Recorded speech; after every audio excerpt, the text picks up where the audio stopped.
विरोधी पक्षनेते राहुल गांधी आपल्या संसदेच्या प्रवेशद्वारावर चहा बिस्किट खाऊन आंदोलन करत होते. आज आपण बघतोय की देश इतकी प्रगती करत आहे आणि अशा प्रगती करणाऱ्या देशाच्या म्हणजे जी श्रद्धास्थान आहे असं संसद भवन, तिथे काहीतरी कट कारस्थान हे लोक करत असतात आणि देशाची एक प्रतिमा जी चांगली जगभरात होत आहे ती प्रतिमा खराब करण्याचं काम हे विरोधी पक्ष नेते करतायत. त्यांचा विरोध दर्शवण्यासाठी आज आम्ही हे आंदोलन केलेलं आहे.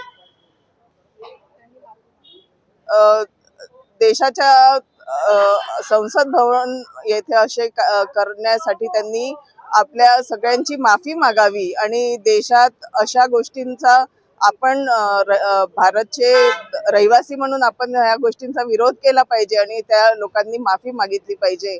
हेच आजच्या आंदोलनाची मागणी आहे.